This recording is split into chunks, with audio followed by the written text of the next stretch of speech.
C'est parti. Bonjour à toutes et à tous. Nous sommes bien au midi circulaire consacré aux déchets dangereux. Donc c'est le dernier de l'année et le format des midis circulaires va certainement un petit peu changer pour l'année prochaine. En tout cas là, on reste sur une bonne lancée. Donc aujourd'hui, on a un format un peu particulier. On va s'intéresser à un sujet qui nous intéresse. C'est quand on a des déchets qui posent un peu question, posent un peu problème. Est-ce qu'on a toujours des solutions? Ben, parfois, on en a. Ça, c'est une bonne chose. Parfois, on a des solutions. C'est ce qu'on voulait montrer.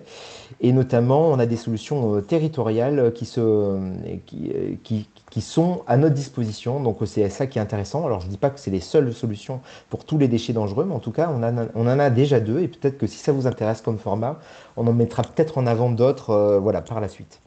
Donc, ces deux solutions, c'est effectivement une solution de traitement des déchets amiantés avec Inertam, qui prendra la parole en premier, donc avec Catherine Caron, qui se présentera et qui présentera son activité, et Benjamin Verger de Sans Détour, qui va traiter la question des bois de menuiserie, qui est un sujet qui intéresse beaucoup de gens dans le réseau et qui est une forme d'actualité avec notamment ce qui se passe avec les REP menuiserie en ce moment. Donc en gros, je pense que ça va être très intéressant de les écouter.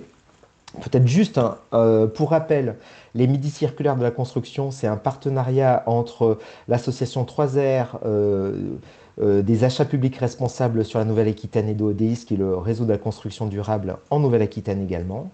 Nous avons une chaîne YouTube dans laquelle vous avez une quarantaine de vidéos sur les questions d'économie circulaire. Donc, à mon avis, c'est une ressource incontournable. Donc, en gros, n'hésitez pas à la consulter. Et bien sûr, cette vidéo se retrouvera sur cette chaîne. Et c'est le moment où je laisse la parole à Catherine. Bonjour à tous, Catherine Caron, Société Inertam. Je suis ravie d'être avec vous ce midi pour vous parler donc de la solution de vitrification des déchets amiantés. Donc, Inertam a été créé en 92. Je vous partage mon écran s'il veut bien. Pardon. Ça marchait très bien tout à l'heure. Voilà. Les Je aléas du confirme, ça marchait direct. bien. Voilà, on est bon. Donc, Inertem a été créé en 92 par EDF et pour EDF, puisque le site sur lequel nous sommes à Morsinx-la-Nouvelle dans les Landes est une ancienne centrale qui exploitait de la lignite. Cette centrale était avec de l'amiante un peu partout, donc beaucoup de salariés qui ont été exposés au risque amiante qui malheureusement sont malades et décédés. Donc, ils ont été précurseurs du sujet puisqu'ils ont inventé leur premier four de vitrification. Donc, en partenariat avec Europlasma, puisque les torches à plasma qui sont à l'intérieur du four appartiennent à Europlasma. Donc, ils voulaient que ce four soit mobile pour pouvoir le balader de centrale en centrale, mais entre la théorie et la pratique, ça n'a pas été comme ils l'ont souhaité. Donc, ils ont vendu à Europlasma en 2003, et là, le four est devenu fixe et la vocation est devenue tout autre, c'était de recevoir tous les déchets amiantés de France, et pas uniquement d'EDF. En 2004, on a optimisé le four, donc qui est toujours celui que l'on utilise aujourd'hui. 2005, autorisation préfectorale de valoriser le sous-produit, puisque en vitrifiant les déchets, on obtient un vitrifiat qu'on appelle le cophalite, qui devient une matière première secondaire, puisque c'est réutilisé donc, principalement en sous-couche routière, entre autres, mais je vous garde le suspense. En 2020, donc, il y a eu un investissement conséquent pour optimiser l'outil de production. Donc cet investissement intervient en 2020 puisque la société Europlasma a été rachetée en 2019. Il y a eu donc redressement judiciaire. Comme évoqué sur LinkedIn, effectivement, il y a eu un petit couac, mais c'était en 2019. Depuis, tout va bien. Donc l'amiante est interdit en France depuis 1997 contre 2005 en Union européenne. Cela dit, nous avons encore 100 ans de travail puisque 90% des bâtiments français sont encore concernés par l'amiante. Et malheureusement, un chiffre de travailleurs exposés et décédés qui est de plus en plus important. Solution française, unique au monde, nous sommes fiers de le dire, on est basé dans les Landes et c'est une solution française avec une autorisation de traitement de déchets amiantés de 8000 tonnes. Un service complet qui va de l'enlèvement des déchets. Donc, nous, on va intervenir après le job du désamianteur.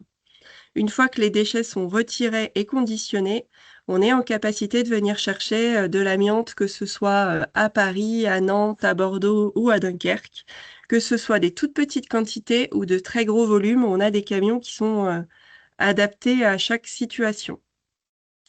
Un délai de traitement qui, par rapport à l'enfouissement, est forcément plus long, puisque lorsque vous allez livrer un enfouissement, votre déchet est considéré traité, entre guillemets, bien sûr, le jour où vous allez livrer.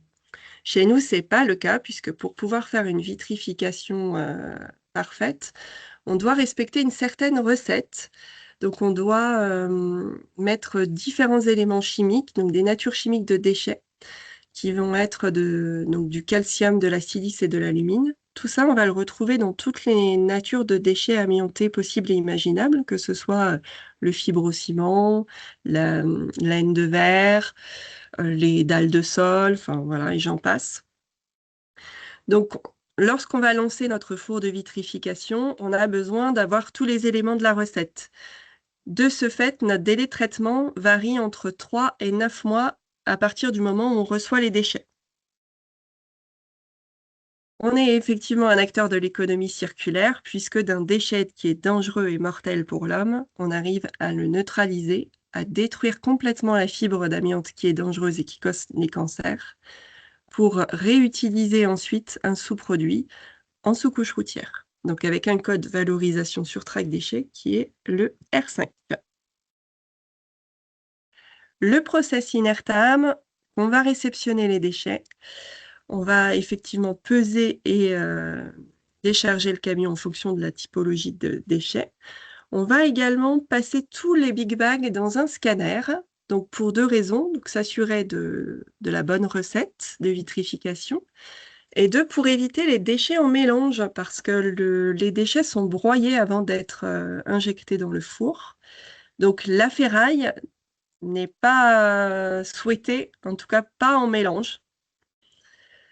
Donc voilà, on va vérifier que tout soit OK. Ensuite, on va stocker les déchets par nature chimique, les introduire dans le four en les ayant broyés au préalable. On monte en température, donc on est à 1500 degrés, grâce à 3 torches à plasma qui sont situées à l'intérieur du four.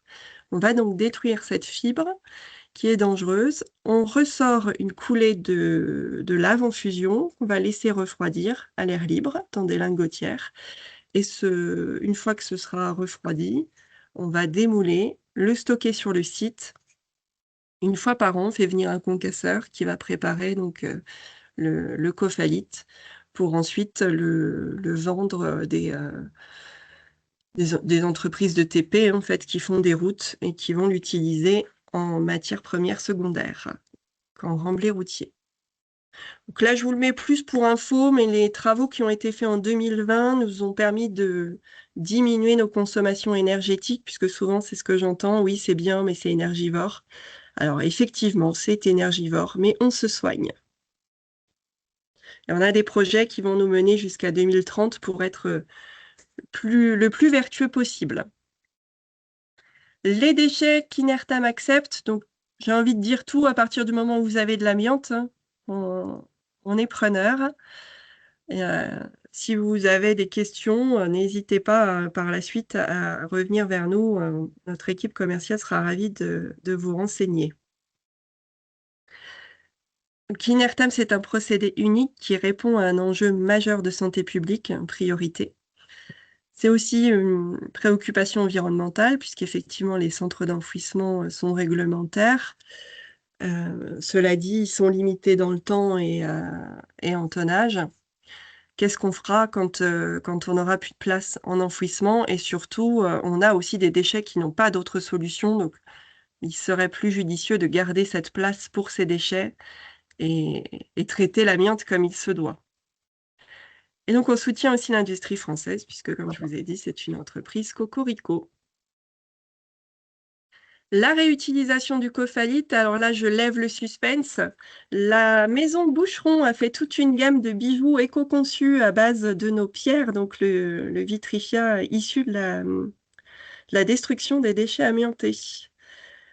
Ensuite, donc, c'est plus du remblai routier et puis des artistes qui se sont amusés également avec notre cophalite à faire des murs en gabion sur Cognac et des dalles de sol sur le jardin de Chaumont. Là, je vous ai mis quelques logos clients et les enjeux de demain pour limiter notre impact carbone. Et je voudrais juste vous montrer la vidéo du process, comme ça vous aurez toutes les infos. Bon, j'essaye de pas trop grignoter le temps de Benjamin. Donc là, vous voyez notre four de vitrification qui est là au centre, avec nos hangars de stockage, donc en fonction de la nature chimique des déchets. Et on va suivre donc un camion qui entre sur le site. La torche à plasma, nous en avons 3 dans le four. Et la coulée de vitrifia, et ce que ça donne une fois que c'est refroidi et démoulé. Donc le camion arrive sur le site, il passe sur le pont bascule, on va tout passer au scanner et on va voir le technicien qui check son écran et qui s'assure que tout soit OK. Si c'est vert, c'est qu'on a de la ferraille dans le Big Bag. Donc là, dans ce cas-là, il y a non-conformité. On va prévenir le producteur du déchet et à lui de voir s'il veut récupérer son Big Bag ou si on le passe en salle de démantèlement, puisqu'on a aussi une équipe de désamianteurs qui est sur site chaque jour et qui s'occupe de démanteler, par exemple, des menuiseries dont le joint serait amianté. On va retirer le joint et valoriser le reste du déchet. Dans cette benne va être préparé donc des Big Bags en fonction de la nature chimique des déchets que l'on souhaite. On va les faire entrer en zone de préparation. Tout est automatique et contrôlé par la salle de commande. Donc, les déchets sont broyés. On a un système de brumisation au-dessus du broyeur. Et sur le côté à droite, nos 3 stockers en fonction de nos 3 natures de 3 natures de déchets souhaitées. Donc, tout est injecté dans le four au fur et à mesure des besoins et tout est vérifié, contrôlé par la salle de contrôle. On a même une caméra à l'intérieur du four pour s'assurer que tout soit OK. Donc, on a 3 torches à plasma dans le four. Toutes les heures, on va extraire 1 tonne à 1,5 tonne de vitrifiant.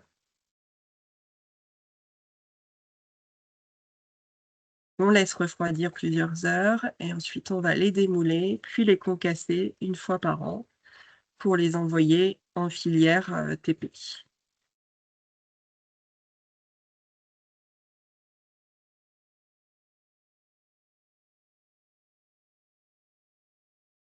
Là, vous avez les bureaux et la vue sur l'entreprise.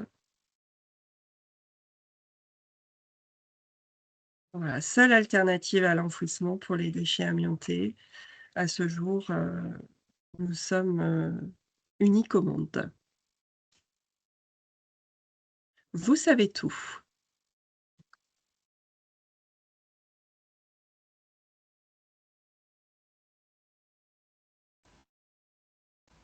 Ben, merci beaucoup. Ça a été très, très, comment dire, concis. Merci infiniment. En tout cas, il y aura, je suis sûr, plein de questions.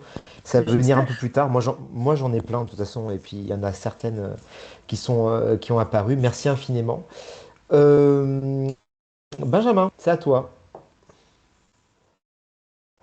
Bonjour, vous m'entendez? Très Ouais. bien. Ok, alors je partage mon écran.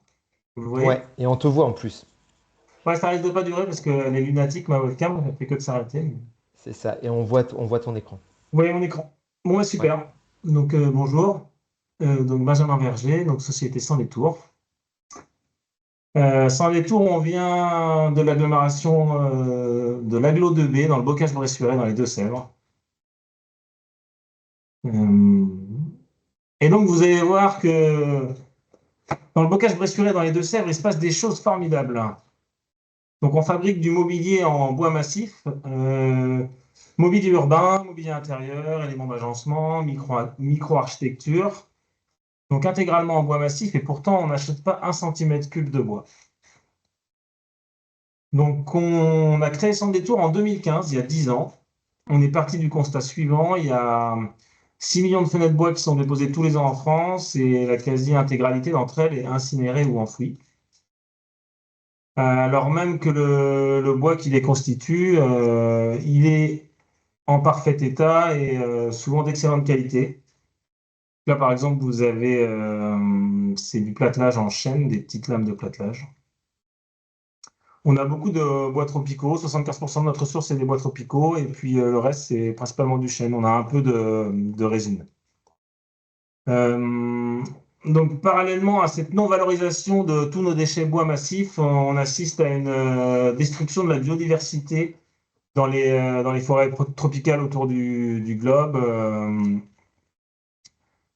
Et si on prend l'exemple du Moabi, qui est le plus grand arbre d'Afrique, avec lequel on a fait beaucoup de fenêtres. Donc le Moabi, c'est un bois tropical de classe d'emploi 4. Il met 600 ans pardon, pour atteindre 60 mètres de haut, donc 600 ans. On va prélever ce bois dans la forêt, on fait des fenêtres avec, qu'on utilise pendant quelques dizaines d'années, et après on l'incinère, on l'enfouit, alors même que ce bois-là, il a une durée de vie qui est incroyable, quoi. C'est un bois de classe d'emploi 4. Donc, nous, on trouve que c'est un manque de respect pour les gens qui sont allés le prélever, pour les générations futures, pour la forêt, donc, on a réfléchi à comment on pouvait valoriser cette ressource en bois massif. En fait, on s'est concentré sur les débouchés marchés. On a réfléchi à comment, par le dessin, on pouvait revaloriser ce déchet bois massif en mobilier. Et donc là, vous avez des exemples d'états de surface en platelage, en entretoisement, en lamellé-collé. Donc, il faut savoir que nous, Sans Détour, on est présent sur beaucoup de marchés différents.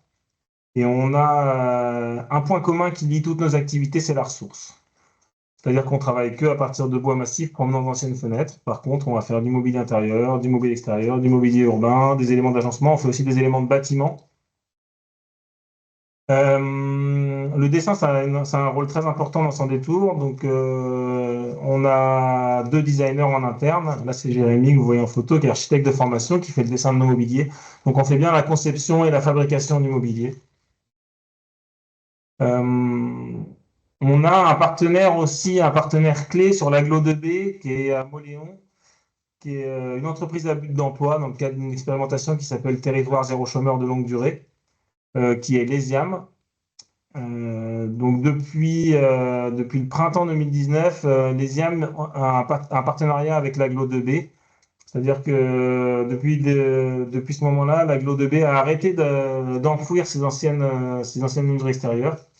Et donc, il paye pour que l'ESIAM collecte et démantèle ces anciennes menuiseries extérieures. Donc, sépare le vitrage du métal, du bois, du mastic ou du PVC quand c'est du PVC. Donc là, c'est les palettes que vous voyez là, c'est notre matière première. C'est donc des battants de fenêtres démantelés, donc où il n'y a plus de métal ou plus trop de métal, plus de vitrage, plus de joints.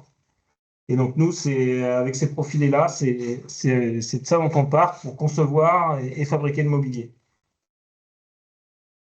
La première étape de notre process, c'est la caractérisation de la ressource. C'est-à-dire qu'on vient tronçonner les morceaux, les battants de fenêtre. Et puis, en coupe transversale, on vient, avec une petite loupe de philatélie, si nécessaire, des loupes x10, on vient identifier l'essence qui compose la fenêtre, quoi. Et après, on va classer les différents profils de fenêtres en fonction de leur place d'emploi, et un peu aussi en fonction de leur section, et certaines fois en fonction de leur couleur. Donc, on a du bois de classe d'emploi 1 et 2 qu'on va utiliser dans nos projets intérieurs, et puis après du bois de classe d'emploi 3 et 4 qu'on va utiliser plutôt pour nos projets extérieurs. Donc, on a été formés, nous, on avait fait une première formation avec Paul Corbineau, qui est un expert en reconnaissance d'essence à Nantes. Moi, j'avais fait ça justement en 2019. quand on a ressenti le besoin de se former là-dessus. Et puis, on a formé toute l'équipe au début de l'année avec Nima Saïdlou, qui est docteur en anatomie du bois sur Saintes et qui fait des formations sur mesure. Nous, en l'occurrence, c'était plutôt pour la reconnaissance du bois dans cette fenêtre. Donc là, vous voyez un exemple de mobilier. Donc là, c'est un banc de notre salon de jardin. On peut remarquer que les lames sont de largeur différente. En fait, on conçoit le mobilier pour être au plus proche de notre source. Donc, c'est vrai qu'on va garder les plus grosses largeurs de lames qu'on peut obtenir à partir des anciennes fenêtres, quoi. Et puis, là, on est sur un mobilier qui va être destiné à un usage extérieur. Donc, il est composé de chêne, qui est un bois de classe d'emploi 3, de chêne, de châtaignier, puis différents bois tropicaux qui vont être de classe d'emploi 3 ou 4. Donc, c'est pour ça qu'on a un métissage de couleurs aussi. Ça, c'est un mobilier qui est installé au bord de la Seine nantaise, au sud de Nantes, pour la commune de la Fouassière. C'est vrai qu'on aime bien installer nos mobiliers dans la nature, on aime bien inciter à la contemplation de celle-ci. Donc ça, c'est un mobilier entretoisé. C'est un autre mobilier qui est installé à côté. C'est des mobiliers qu'on a installés en 2016 ou 2017. Ça, c'est quelque chose de plus récent qui a été conçu pour l'agglomération des Sables d'Olonne. En fait, ils nous ont demandé une table de pique-nique sous abri pour mettre le long de la Vélodyssée. La Vélodyssée, c'est les voies vélo européennes. Et en fait, ils ont des financements pour équiper la Vélodyssée d'endroits pour faire des haltes. Et donc, voilà, on leur a conçu un abri de pique-nique, une table de pique-nique sous abri. Donc, on fonctionne pas mal comme ça. En fait, on part de demandes de clients et puis on conçoit l'objet. Et après, c'est des mobiliers qui vont intégrer notre catalogue. Donc maintenant, la table avec abri de pique-nique, elle fait partie de notre catalogue. Ça, c'est un banc dans un immeuble, dans un hall d'accueil, dans un immeuble à Nantes, voilà, qui avait été demandé par Rome Architecte. Là, le dessin à la base venait de lui, qu'on a affiné et puis adapté à notre source. Donc là, c'est du panneau lamellé-collé 100% chêne. Comme notre première étape de caractérisation de la ressource, on fait du tri. Ça nous permet d'avoir des mobiliers qui sont intégralement dans une seule essence, si besoin. Donc là, c'est un banc qui est intégralement en chêne. Ça, c'était nos premiers essais de charpente lamellé-collé en bois provenant d'anciennes menuiseries extérieures. Donc là, c'est un abri à vélo qui a été conçu et fabriqué pour l'Étincelle RH, qui est une entreprise de RH sur Saint-Herblain, dans la banlieue de Nantes. Donc là, toujours pareil, des bois de classe d'emploi 3 et 4, du chêne et du bois tropical de rouge. Et donc, on voit que le dessin de cet abri à vélo, il est pas mal guidé par notre source. Comme on a beaucoup de petites sections, c'est ce qui explique cette conception. Vous voyez, les poteaux, c'est des poteaux qui sont composés de 4 petits poteaux de 40-40. Parce que pour nous, c'est plus facile de concevoir avec des petits poteaux que si on doit faire un gros poteau de 100, par exemple. Ce n'est pas des sections qu'on peut retrouver dans les anciennes fenêtres. Donc, c'est vraiment la ressource qui va guider le dessin. Ça, c'est un module d'une aire de jeu qu'on a conçu et co-réalisé sur la commune de la Fouassière, toujours dans le cadre du voyage à Nantes. Ça, on a fait ça en 2019. Ça nous paraissait intéressant de se mettre sur le sujet des aires de jeu pour enfants. Bon, on a eu une demande pour concevoir une aire de jeu. Et on trouvait ça intéressant d'amener du réemploi à un endroit où c'est pas attendu et surtout où on peut supposer que ça va être très normé et très contraignant. Donc on a lu les normes. On s'est entouré des bureaux de contrôle, 3 bureaux de contrôle en amont, en phase conception. Et du coup, on a fait la conception, le suivi de chantier, la maîtrise d'œuvre de l'aire de jeu. Et en fait, il y avait plusieurs lots. Là, par exemple, on voit, c'était en 2019, on faisait pas encore nos lamellés-collés. Donc là, la charpente, c'est du lamellé-collé de Douglas brut d'Aubier qui a été posé par un charpentier. Nous, on est intervenu sur le dessin, sur le suivi de chantier et sur la pose du platelage sur les éléments d'aire de jeu. Voilà, ça c'est un exemple de charpente bois qu'on a fabriqué pour c'est des gradins qui sont installés sur un collège dans le Périgord. sur une cour d'école. Là, c'était une demande de la principale qui avait une demande de ses collégiens. On est parti du cahier des charges des collégiens et on leur a fait plusieurs propositions de mobilier qu'on leur a présenté en conseil des délégués. Et après, ils ont choisi différents mobiliers qu'on a été fabriqués et installés dans leur collège. Là, en gros, c'est des sortes de gradins parce que vous avez un plateau de sport qui est juste à côté de ça. Ça, c'est la diversité d'objets et de formes qu'on propose, des méridiennes, un banc brouette. Là, les bancs circulaires, c'est des bancs qu'on a conçus pour la commune de Pleine Commune en Seine-Saint-Denis, sur la commune de Saint-Ouen. On a un tipi de lecture qui est à la médiathèque de Châtellerault. On a une grande table de convivialité qui est pour l'entreprise Wesco à Bressuire, à Cerizay, pardon. En novembre 2024, on a fait un nouvel investissement. On a eu un premier investissement en 2019 et un second en 2024, toujours soutenu par la direction de l'environnement de la région Nouvelle-Aquitaine, qui subventionne notre investissement. Là, en fait, l'idée, c'est de massifier un peu l'utilisation du déchet bois provenant d'anciennes fenêtres et donc d'essayer de s'industrialiser. Parce qu'en fait, nous, on va avoir deux handicaps quand on compare par rapport à des gens qui travaillent à partir de bois neuf. C'est on travaille à partir de déchets, donc il y a pas mal d'étapes contraignantes au départ, et puis on a une ressource qui est quand même aussi... en fait, on a des petites sections, on a des petites longueurs, on a des défauts. Et puis le deuxième handicap qu'on a ou qu'on avait, c'est qu'on était vraiment équipés comme des artisans. Donc on essaye d'industrialiser un peu. Donc on a investi dans une grosse moulurière avec 8 porte-outils qui permettent de passer directement les profils de fenêtres dedans pour obtenir des bois de section rectangulaire au carré. Une tronçonneuse à lecture optique qui permet de couper, d'enlever les défauts sur les battants. L'autre intérêt, c'est que tout ça se passe sous des carénages, donc tout ce qui est usinage, notamment de la peinture, ça se fait en milieu couvert. Après, vous avez en 3, c'est une ligne d'aboutage, donc là qui permet de coller dans le sens de la longueur, vu qu'on a beaucoup de petits morceaux. Ça nous permet d'enlever plus de défauts et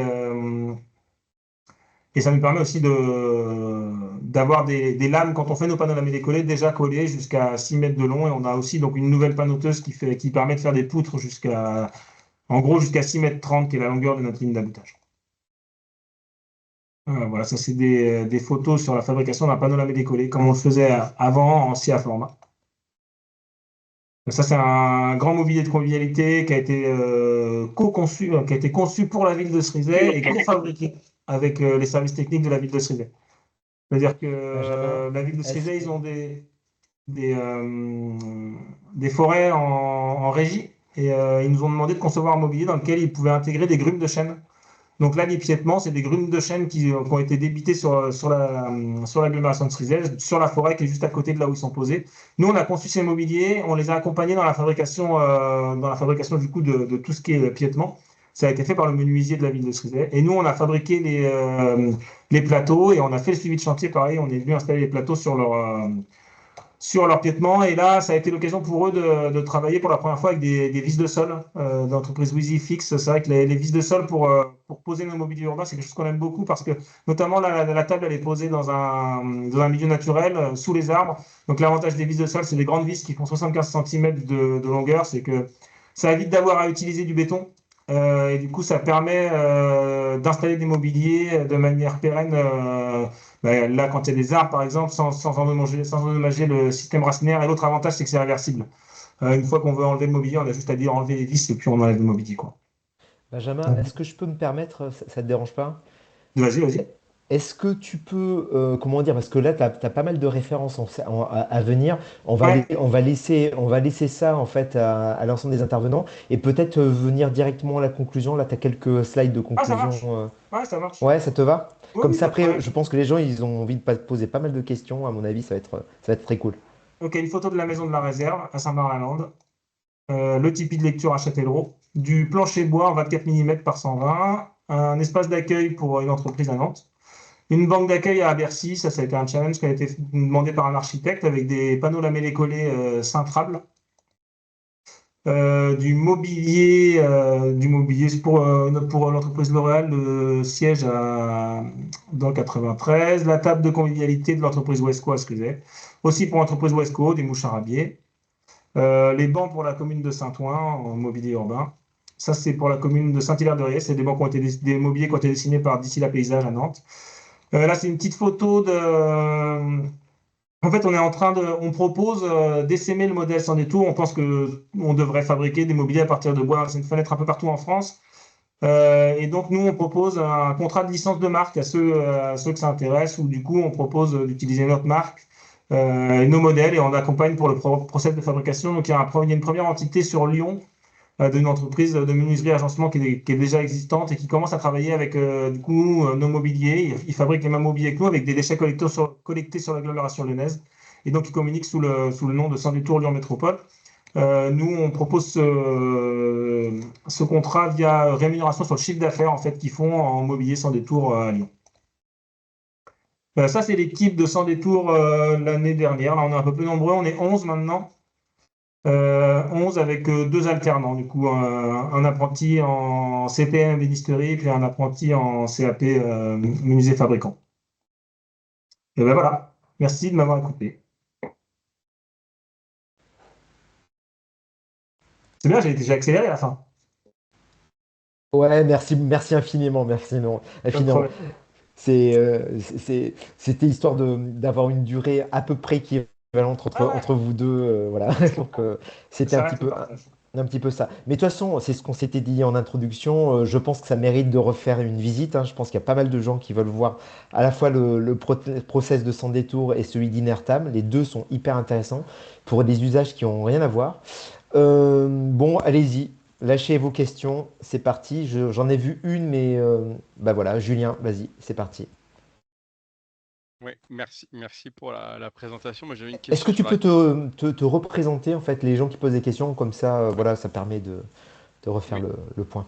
Je suis Julien Jean, je suis gérant du bureau d'études en réemploi, spécialisé en réemploi de matériaux.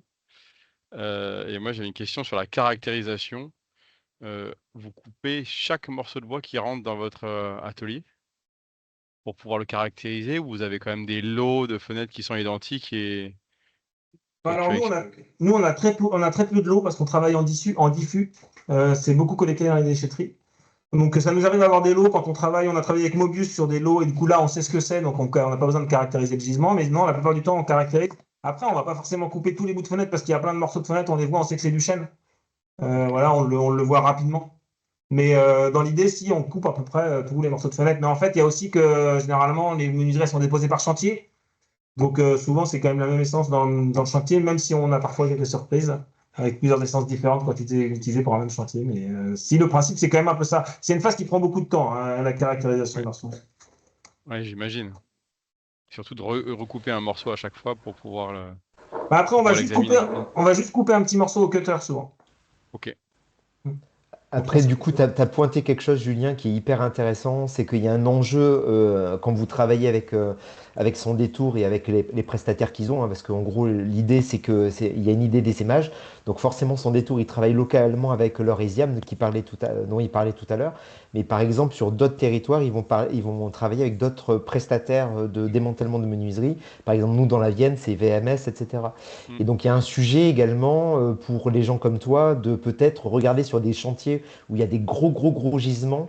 Nous, on en a identifié un ou deux, par exemple dans la Vienne, où on se dit, bah là, on va avoir des gisements de plusieurs dizaines, voire centaines de fenêtres, a priori avec le même type de matériaux. Et dans ce cas-là, ça peut vraiment avoir un intérêt d'optimiser la fabrication. C'est bien, Julien, tu l'as vu directement, Mm. ce point-là. C'est un point qui peut encore Et Ouais, mais puis, sur s'améliorer. l'agglomération lyonnaise, par exemple, ils fonctionnent en lot, hein. C'est beaucoup des lots de déconstruction d'immeubles. Et nous, ça nous est arrivé aussi quand on a travaillé avec Mobius. Ils nous ont alerté sur le fait qu'ils avaient un chantier de déconstruction avec 200, un peu plus de 200 fenêtres, toutes pareilles en Moabit, justement, mm. qui est une des meilleures essences qu'on peut récupérer. Donc là, nous, on l'a pris ce gisement-là parce que du classe 4, comme ça, c'est super intéressant pour nous, quoi. Et vous avez des soucis de peinture plomb, des choses comme ça, ou c'est déjà éliminé avant la livraison? La plupart du temps, c'est éliminé avant livraison, mais nous, en fait, tous nos salariés sont déclarés comme exposés au plomb. Et après, en fait, on travaille plutôt sur le confinement en fait des matériaux qu'on transforme, c'est-à-dire que tout ce qui est usinage ou délignage se passe sous des capots, sous des coiffes, quoi. Ok. Voilà. Parce qu'on sait très bien qu'on peut pas se prémunir complètement, on peut pas ne pas, c'est possible qu'on en ait quoi. Donc, on Mais préfère en se théorie, protéger. ça a été examiné avant, en fait. Oui, voilà, en théorie, c'est examiné avant, ouais, complètement. Ok, merci. En revanche, je pense que tu l'as dit tout à l'heure, mais en revanche, le matériau lui-même, il a été testé, voilà, une fois qu'on a déligné, etc., il a été testé, et lui, pour le coup, il est utilisable, et il n'a plus de traces de polluants. C'est pour ça qu'on l'a mis pendant cette rencontre-là. Voilà. Est-ce qu'il y a une question pour Catherine? Moi, Euh, j'imagine qu'il y en a. Moi, Moi, j'en ai bien une. C'est quoi l'intérêt de la vitrification plutôt que de l'enfouissement? C'est pour Euh, employer, c'est. Déjà, c'est de retirer la fibre qui est dangereuse dans l'amiante et qui cause les cancers. Bon, là, il n'y a plus de sujet d'inhalation ou d'ingestion puisqu'il y a plus de déchets. Enfin, il n'y a plus de danger en tout cas. Après, l'intérêt, il est environnemental puisque les centres d'enfouissement, ce que je disais tout à l'heure, c'est réglementaire, mais c'est limité hein, dans le temps et dans l'espace. C'est comme si on allait enfouir du bois, c'est complètement con, quoi. S'il y a une solution alternative, autant l'utiliser plutôt que de polluer nos sols, hein. Et c'est valable pour tous les autres déchets, hein. Dans la mesure où il y a une alternative, il faut la privilégier, à mon sens. Et d'ailleurs, moi, je prolonge peut-être la question de Julien sur, et c'est valable un peu pour vous deux, sur les déchets dangereux. Est-ce que vous pouvez refaire un petit bilan de à quoi vous êtes contraint et finalement le statut que prend le déchet? C'est-à-dire que là, de déchets dangereux, à la fois chez Inertam et à la fois chez Sans Détour, il revient en fait sur un déchet non dangereux. En fait, quelqu'un peut, peut-être que Catherine, tu peux détailler ça un peu?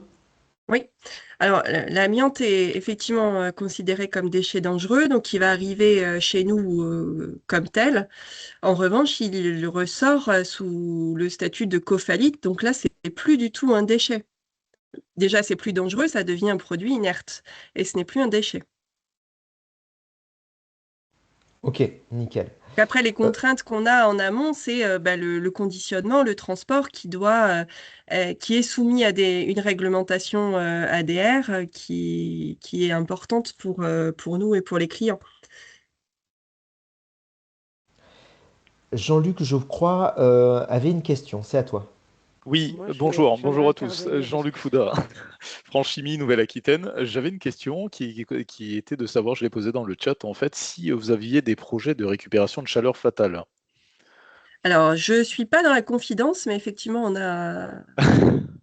a un service R&D Oui, qui travaille sur les sujets valorisation et optimisation. Donc, je peux pas vous répondre aujourd'hui, non, on ne récupère pas la chaleur fatale, mais d'accord, peut-être que demain, ça sera le cas. ça sera le cas. Très bien. Merci.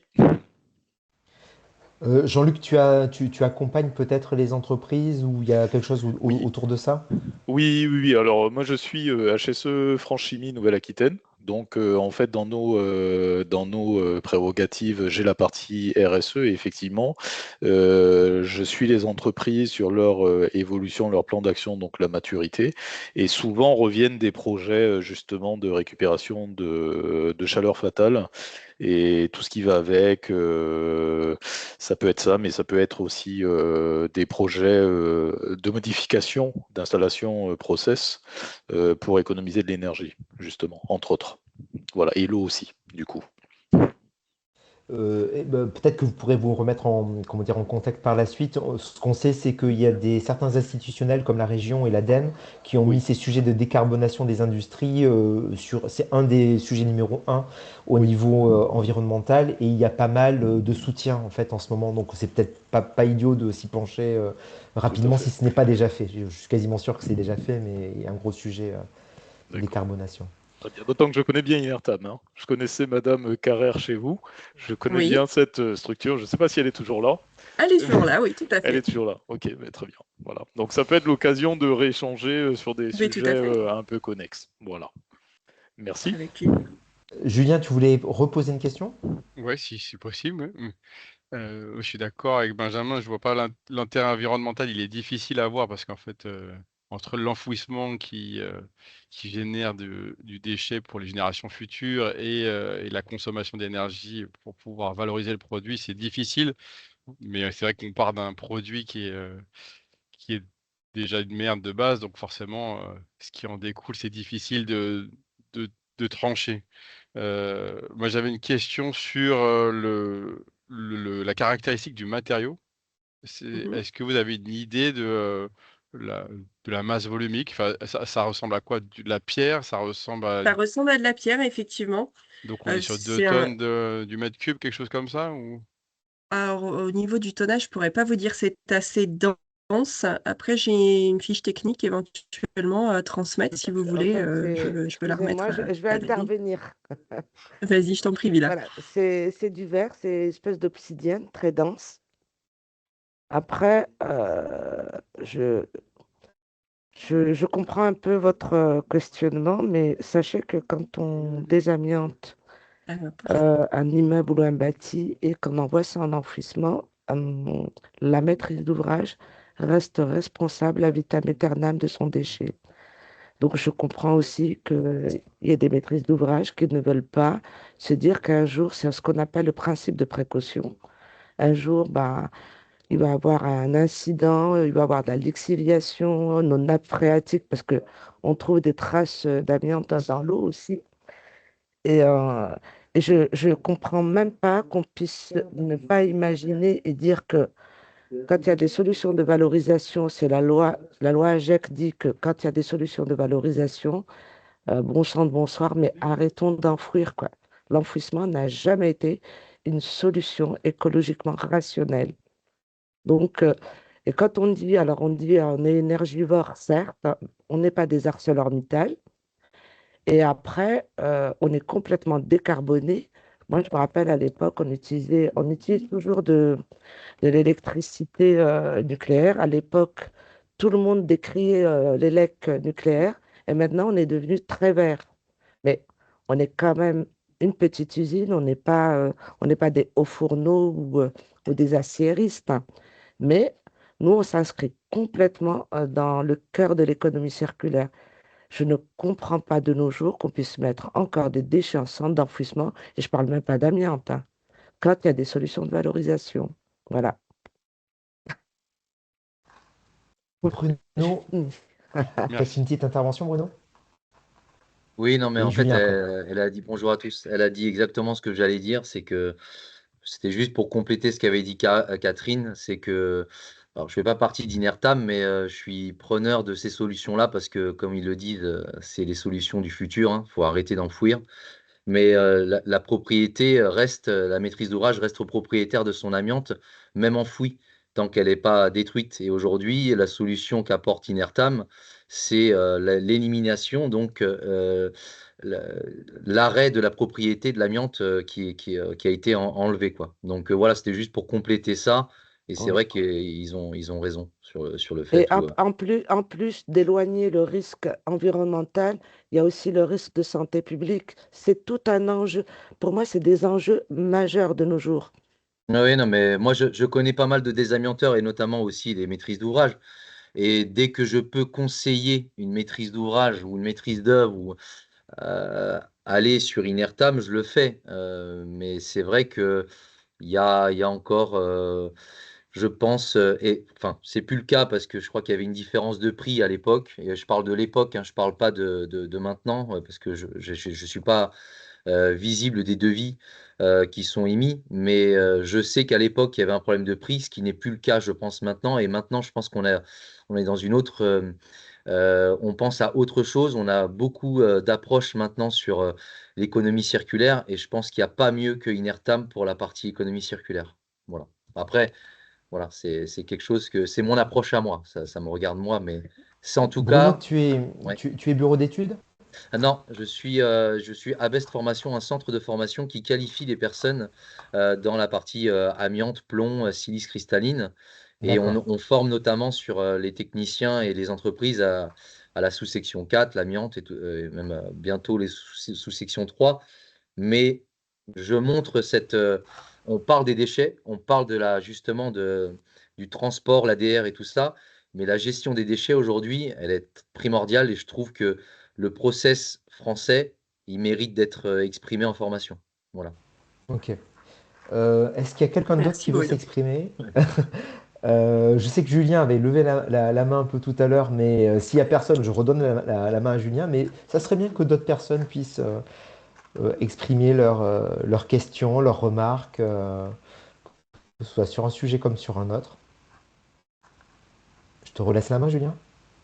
Ouais, moi, c'est plus pour bien comprendre le produit qui sort, parce que là, pour l'instant, en gros, on le réenfouit sous des routes, mais il a l'air quand même assez intéressant, puisqu'il y a des gens qui font des bijoux avec, donc c'est qu'il Oui, y a, il y a peut-être une valeur ajoutée autre que l'enfouir en fait sous des routes. oui, Euh, oui. Il a ouais, raison parce que vous avez raison parce qu'au fait, c'est un excellent stockeur de chaleur, ok. notre Cofali. On a fait quand même pas mal de recherche et de développement, dont 2 ANR. Cependant, on ne produit pas suffisamment de cophalite pour pénétrer un marché du solaire ou du stockage de chaleur, même de la récupération de l'énergie, de la chaleur fatale. Pourquoi? Parce que en France, on a malheureusement cette sale habitude de ne pas encourager les solutions de valorisation parce qu'on est une PME, je le dis sincèrement, hein, et que l'alternative au traitement des déchets amiantés, c'est l'enfouissement. L'enfouissement, c'est un marché qui est pris par 2 gros mastodontes. On ne nous laisse pas la place, même si l'État est quand même assez conscient parce que ils ne peuvent pas dire le tout et son contraire. Avec la loi AGEC, il y a eu plusieurs lois qui disent que bah, maintenant, quand on a des solutions de valorisation, il n'y a pas lieu d'amener les déchets vers l'enfouissement. Ensuite, c'est comme les déchets ménagers, d'ici à 2025, c'est 50% de moins en centre d'enfouissement. Ensuite, donc, il y a eu des travaux pour interdire, entre guillemets, l'enfouissement des déchets amiantés parce qu'il y a des solutions de valorisation. Il y en a d'autres hein, qui sont en cours, en recherche, pardon, en R&D. Donc, on avait un espoir d'avoir des objectifs de baisse des quantités de déchets amiantés dans les centres d'enfouissement.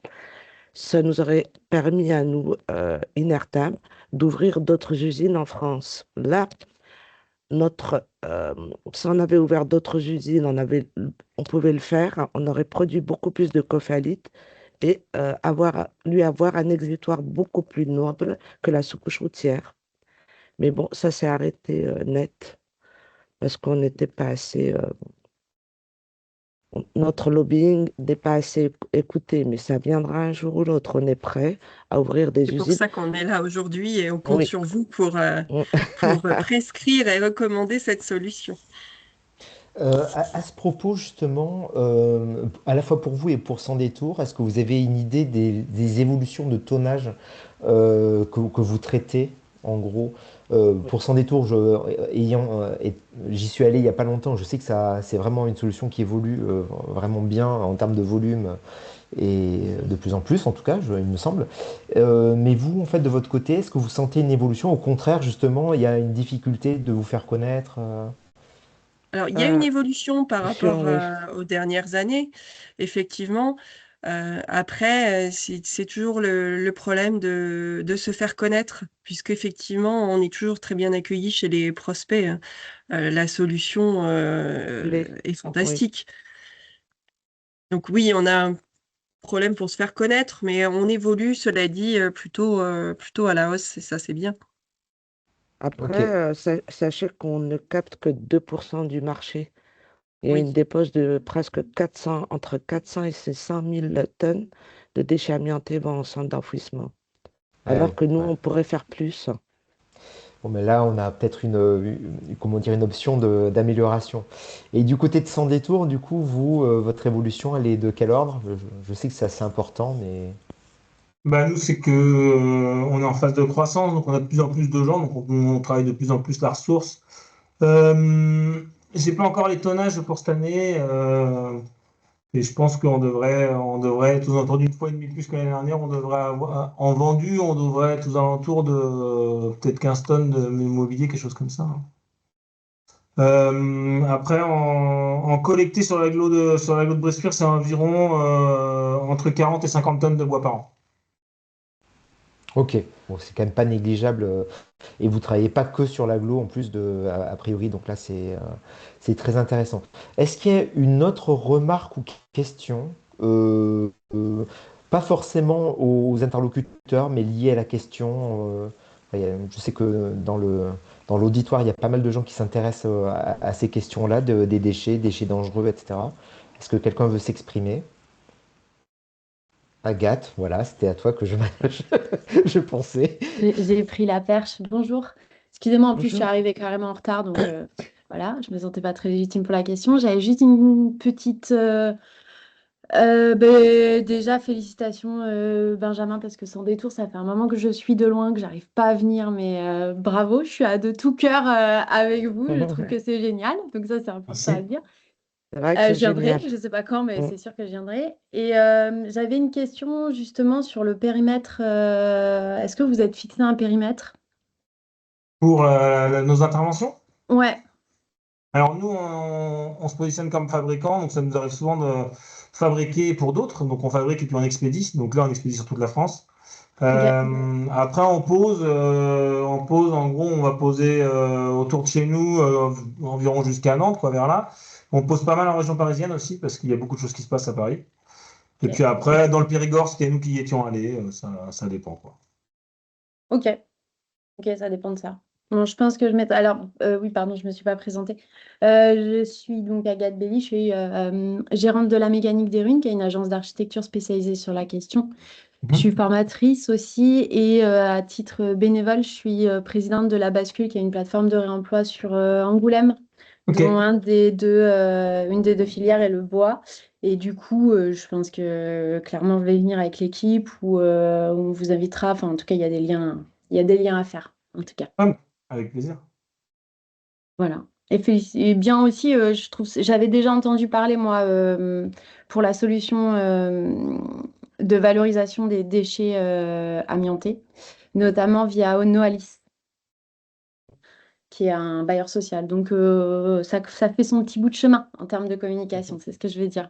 Et si vous Bien, voulez être encore plus efficace, je pense qu'il faut que vous contactiez les économistes. Ah ok. ben, Mais Merci pour merci en tout l'info. cas. les économistes. Bon, écoutez, très bien. Est-ce que Merci quelqu'un d'autre beaucoup. veut, comment dire, veut prendre la parole ou a d'autres questions? De toute façon, c'est pas forcément un sujet fermé.